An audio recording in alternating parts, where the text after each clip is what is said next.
Thank you for joining this episode. I'm very excited to have my first schema therapist supervisor with me today. So I myself, I'm Beatrice. I'm a clinical psychologist in the UK and Hong Kong, and I am also a ISST certified schema therapist and supervisor. And I can't thank C for more because I am who I am today because it's of her. She supervised me in schema therapy and encouraged me to pursue the certification. And I'm very excited to have her today with me. Um, I I want to welcome C, and I wish could you please introduce yourself to the audience? Yeah, thank you, Beatrice. I'm so excited to be here. So I'm C. My name in Chinese is Lao Hei. So a bit about me, I fell in love with schema therapy after hearing Jeffrey Young speak at the World Congress in Boston many years ago. And then I later trained with him and Wendy Bahari in New York, which was an amazing honor. And since then, become an advanced accredited schema therapist, supervisor and trainer. And I am the first Chinese speaking schema therapist and trainer. And then the second one was Beatrice, which is quite amazing, for Cantonese and Mandarin.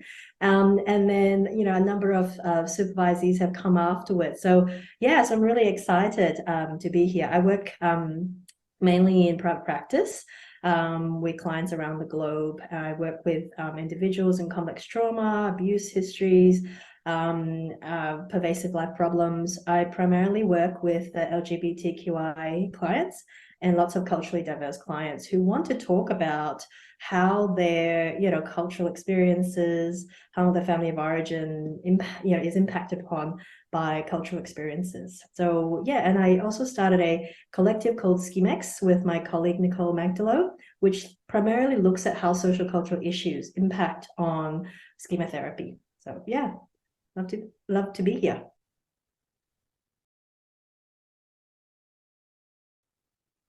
So thanks for the introductions. And today we specifically want to talk about enmeshment scheme because I and C have a conversation before about how the schema can manifest differently in a very collectivistic culture. So let me have a brief introduction about the schema, but if you want to have a more detailed information and you can speak Cantonese, then you can go to my YouTube channel. There is a whole episode about it. So enmeshment schema is basically about a person who doesn't seem really finish the individualization.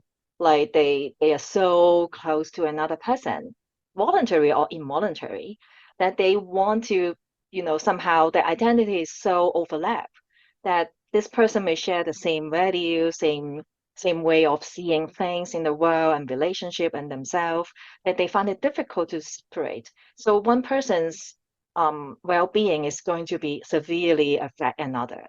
So that's what we talk about in enmeshment schema. And I invite C partly is because I feel she has so much to say about this topic. But because you're the first Cantonese speaker being a schema therapist, right? So I'm sure you feel a lot about how this schema has manifest in our culture. Could I let you introduce it a little bit, your observations, please? Sure. We've had so many conversations about this in the last few months, thinking about this interview. And I think one of the things that we came up with this idea of like Chinese are born into enmeshment, right? It's like that's the accepted norm as opposed to it being a schema, right? So, Yeah, so we yeah. the place we start. It's embedded within the fabric of the culture, right? That this idea of subjugating ourselves, subjugating who we are, our individuality, for the sake of harmony and cohesion is part of how we exist. And so the idea that we belong to a family network and part of a culture and we depend on each other for survival, and there's something about this interrelated expectations, there's something beautiful about it. But obviously when it's when it for many reasons, which we'll go on to explain, it can really impact on the person's individualization, right? Yeah. Yeah, and could you to tell our audience more like how, being a Chinese background, we are so embedded in a measurement. What does that shows up? What does that mean to you? Well, for myself or for clients? Yeah, all your observations of it. Well, I think it's particularly hard to challenge. And I think for a lot of Western therapists working with, I don't think it just happens in Chinese culture. I think you find it within any Confucian-based philosophy country, that in any country in Asia that's impacted by Confucian-based philosophy, and a lot of other ethnic cultures have sort of similar ways of seeing this family network. But I think, yeah, when you have a Western therapist who comes from a more individualist society, it feels like it should be easier to shift, even for clients with enmeshment. There's almost an expectation that having Right, boundaries, having clear communication as the norm, that, there's a certain norm that is expected that I think it causes therapists to see all versions of enmeshment to be problematic and dysfunctional. So, and there's less of kind of a nuanced understanding of how to work with it. yeah, yeah, and that perspective, right? You're talking about a Western therapist may expect more autonomy, which is manifest very differently in our culture. That's Yes. also autonomy, but may not satisfy the Western concept's definitions. Is that what Yes. you're talking about, Yeah, right? I think, and there may be some expectations of a quicker shift. Right, And this is expectation of, like, this idea of core emotional needs being universal. I agree to a huge extent, but I think the need for connection is really enormous within cultures which are collectivists. So right, what you are over, I think when you start to overly focus individual needs, what you can do is end up compromising on connection. And right, we have this delicate dance that we're working with. right. And that I feel so much, when you say it, like how you if we fulfill the individualist, it's almost like you have to sacrifice your connection needs. Yes, It's like yes. they just can't coexist in an extent like a lot of Western culture. And I think to do so, it's impossible, right? I think if a therapist, we talked about before recording that both of us, we can be very confrontational, and but in doing so, I think we can also kind of have a different perspective of Chinese culture. But it's kind of like a bit more. There's a bit more patience, a bit more sort of time, a bit more kind of like getting the group's needs ahead first and then thinking about individual needs. Like, so I think there's a bit more kind of, I like this idea, kind of like, it's like moving like water, right? You kind of move like Right, water, you're more right, fluid, as opposed to kind of cut through, right? And I think a lot of the imagery scripting or cognitive, when we do challenging our critics, there's a lot of kind of cutting through, right. being very the critic. Confronting, yeah, Yeah, yeah. So I think there's kind of something about that, yeah, moving through like water that can be very yeah, powerful. yeah, yeah. And one thing I remember you talk about really impressed me and still leave a mark here is you talk about like how lacking boundary is part of signifying how close we are. It's like this is so much of our culture, right? Lacking boundary itself is so negative, the connotation. But Mm, part of those things is actually signifying we are intimate. yes, that's right. To have to say thank you, right, for example, means Yes, that we're not close, right? If we're close, I shouldn't have to say thank you to you. I shouldn't have yes, to tell you what I need, right? yes, That's, that expectation doesn't permit clear communications, right? exactly, exactly. And that is a sense, no, of intimacy. Like I don't tell you what I need, but you already know. Yes. So I save myself a lot of almost shame, like a lot of embarrassment, or I don't know what's the words of it. Like I don't need to tell you my needs. Yes, that's right. That's Yeah. And you're yeah, supposed to, Anthony. yeah, and and that is very clearly deemed as unhealthy communication, right? When you're Yes, thinking about Western styles of communication. And this idea of like, you help me, I help you, Yeah. there's not clear consent, but then it can be easily used to take advantage of each other too, right? There's that, we Yeah. often see real problems in that situations. But yeah, that implicit expectation of being part of the society and culture is different to this idea of kind of moving towards having boundaries and space. And even the word, I think, boundaries is so weird in Chinese. When I Yes. first, is it Gai Han? Is that what it Yeah. is? It Yes. just sounds We don't have bizarre. that. Yeah. We never, And that Gaihan is not something we taught. yeah, It's a very formal yeah, academic term. Yeah. yeah. I think Gai Han, like it's like a spatial reasoning thing, it's like a spatial boundary. There's no Yeah. concept of emotional Gai Han. Yeah. So I think there's so the language around this just feels so foreign, right? Literally. Yes. Yes. And one of the very important difference between collectivism and individualism is we use our relationship to define ourselves.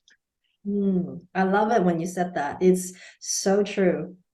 Yeah, that makes the Gaihan, the boundaries, is like totally unfit, because I'm defining myself with this relationship. What are you talking about? This is Yes, that's my right. boundaries. Like this is partly it, how I'm showing up being a daughter, being a mom, being a friend. Is this is all me, Yeah. Yeah. becomes really, yeah, contradictory about setting boundaries there. It's affecting how my self-image develops. And I think within Western concept, that's sort of ways of getting self-identity is often seen as being dependent, right? Being dependent, enmeshed, undeveloped. So it really flies against, what is expected. Yeah, yeah. Do you have some examples? Could be from your clinical experience or personal life that you could show up to explain to the audience that a sense of what are those things? Yeah, so as I said, I work a lot with transgender and LGBTQI clients. So I have so this is a number of clients that I fit together. Obviously, we want to protect people's confidentiality. So this is a transgender client who felt that they were doing something hurtful to their parents for engaging in gender affirmation. That they would, and this was something that the parents directly said, "You are hurting my body when you hurt your body." Right, Right? right. So, and then, even though the client came in to talk about the gender affirmation, what they ended up talking about was the family conflict, right? They sought my help for supporting their family around a different issue. Wow. And one thing I thought was really interesting was that, this is a client who is, not a child, right? And who is, was still receiving a lot of financial help from their parents. And the client, because of that, right, the client was quite dependent on their parents as well. They were helping the parents with a lot of, official things, helping them apply for government things and helping them with paperwork. But then there's this kind of enmeshment in finances. And the client also really wanted that cultural connection with them, right? And so that sense of being taken care of by family and family taking care of them was so important to them, especially as they were living in Australia and really wanted that cultural connection. So Yeah. this, I think this level of enmeshment for people who experience oppression, it's even harder to seek out chosen family, right? So can you move away from biological family physically and mentally, which is more accepted in Western culture. And another example is a client who's, a mom who is, kind of heterosexual and, who came to see me, who was really interconnected with her own parents. She was a bit older, and her parents were aging, and there was so much focus on caring for them. And part of it is actually survival because her parents didn't speak any English. Right. And so she had so much responsibility physically to look after their survival. And so there was so little space to focus on herself. So we really had to make space, find those little islands of times when, her kid was okay and her parents were okay, so that we could carve out the time to work on her own needs. And so I moved much slower with her and really respect why she needed to care for her family. And slowly, she's growing her healthy adult. Like we're actually seeing it, right? You know, she's slowly being able to find joy, and then negotiating with the demands of her and finding joy. But I think for a lot of people, they would look at it as something, is this a life? How is this a life? But, you know, she is living her life. She is actually engaging in a Yeah, lot of things, you know, as yes. part of her duty. Yes, yes. Oh, yeah, yeah. The last example I really feel it is that, people may comment in a different way, but she's living her life, right? Like we as therapists trying to help her from where she is, not from where we Yeah. want her to be, right? So from that perspective, within that context, she is living her life. I think that's so important. There's so much details and subtleness in it, in the way Yeah. you're helping her healthy adult to develop. And And the I think, third, yes, and I think, you know, if we don't acknowledge that, it would bring up so much shame and defectiveness that, that, you know, suddenly she's doing the wrong thing by engaging in her duty, which creates more conflict. exactly, it can be more adverse than benefit. And that resonates what you said before about the quick shift. You have to take it slow. You have to be really careful, right? And it's not something like just a switch. And that is partly within this culture, how our identity feel upon so many relationship and pragmatically the parents are relying on her, right? And Mm. example, I also find it so, I can relate to so many traditional Chinese thing like 身體髮膚受諸父母, right? You hurt your body, it's hurting my body. So it's basically like almost like I own your body. Sounds so weird, but Yeah. that's So how do you deal with good. it?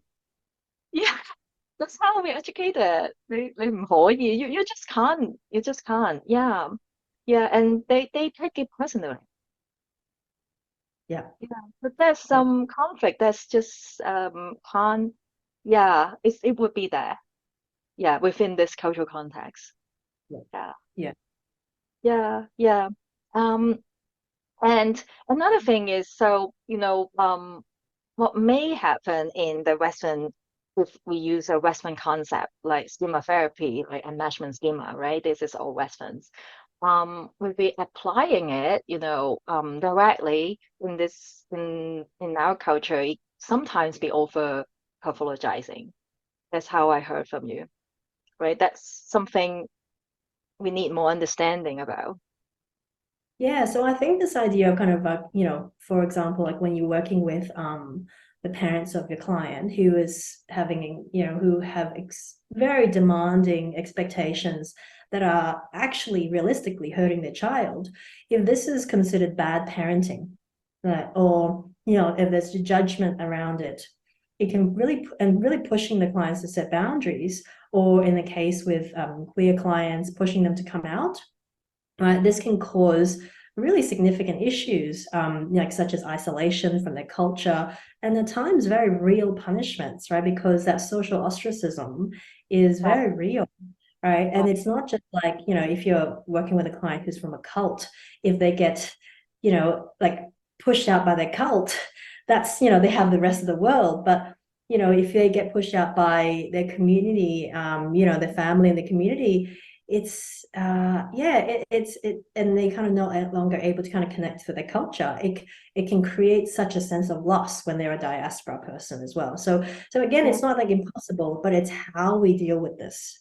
yeah. And how you mentioned about you would do it slowly because Yeah, it's yeah. yeah, it's that the client doesn't have enough support otherwise. Yeah, and also, you know, when you're working with someone, especially if they have a strong compliance surrender mode, they can go along with the therapist idea. They might kind of, you know, Right, mesh with the therapist, right? And feel like they owe the therapist an allegiance. right. Um, so then that, you know, creates a kind of internal conflict. It's like suddenly like it's like mom and dad having a conflict. Yes, yes, and obedience is so much respected in our culture, right? Being good is Yeah. partly being obedient to your parents. Yes. So the compliance surrender, almost like that's something in common within us. Yeah, We they're can going to be the therapist. Yeah, you're supposed to be a good student, good daughter, and good client. Yes, that's right. Yeah, Yeah. And yeah, that yeah, so I think, sensitivity. yeah, so you think you can kind of like address one, yeah, you can address one thing, but then, can like trip off the guilt-inducing Right, critic even more and become more louder, experience more exactly. guilt that's they're not ready for. So it's almost like kind of working with, complex trauma. You have to kind of work very slowly to see where the person's at. Yeah, yeah. And that's so systematic or like so intergenerational, right? It's Yeah. so big. Yeah, it's not something, if we talk about trauma within one family particular story, we can it's easier to describe about it. But when it's so big, when it's like almost the community that you live in, that's the Mm. norm. That becomes very